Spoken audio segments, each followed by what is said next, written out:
Hi guys! Welcome back to a day in my life. Asa Disney Princess sumasaka din sa inyong bukid. Okay. Ay kahit grabe ang pagod namin dito dahil natapos kami sa patalim ng palay alas 5. Parang madilim na siya. Pero nakauwi pala itong asawa ng ate ko. Tapos nag-alok man ako sa kanila na baka naman libre nyo kami dahil yung asawa mo galing abroad. Uy, nabuang na. Ay, aba namang nakapunta nga kami dito sa paroonan namin. O, diba? Nagtutpik-tutpik na sila. Uy. Ay, yung bata namin, nilagay pa yung payang sa mesa. Abusado talaga. Okay. So, yung order namin, 10 siomay. Yung tatlong peraso, bali isang tuhog, tagbe 20. Yes, 10. Tapos, 10 kwe-kwe. Grabe ang mahal, ti. Yes, ti. 25, ti. Okay. Tapos, 10 isaw. Tapos, 6 na balot. Grabe, ang mahal talaga ng balot nila. 27 isa. Uy.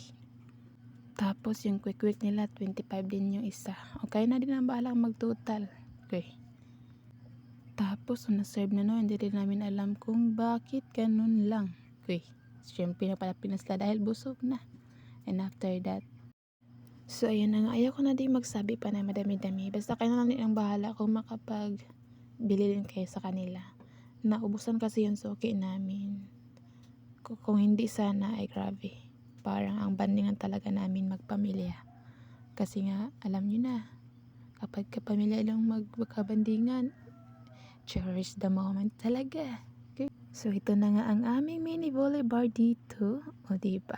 Ang ganda talaga. Tapos may nakasulat pa. Abante, tambulig. Okay. 1 hearts or hearts ba yan? Okay. So, mag-story muna tayo.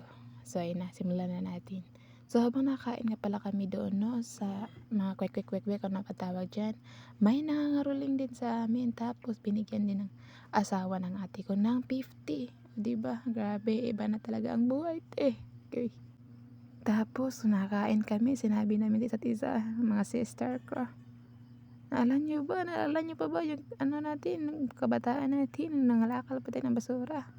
Nakakain lang kami ng siomay. Kapag kinakalkal namin doon sa basurahan. Tapos yung matigas pa sa balot. Yung matigas yung nasa laman ng loob ng balot. Ay hindi man kami makabili niyan. Ay puntahan namin yan sa basura dahil tatapon yan doon. Okay. Hirap talaga ng buhay, Okay. But anyway, thankful pa din naman kami sa taon na to. Tingnan mo naman yung asawa ko na tusok sa halo-halo overload. Okay. So, ito lang muna. And that's all for today's video. Amping mo kanunay.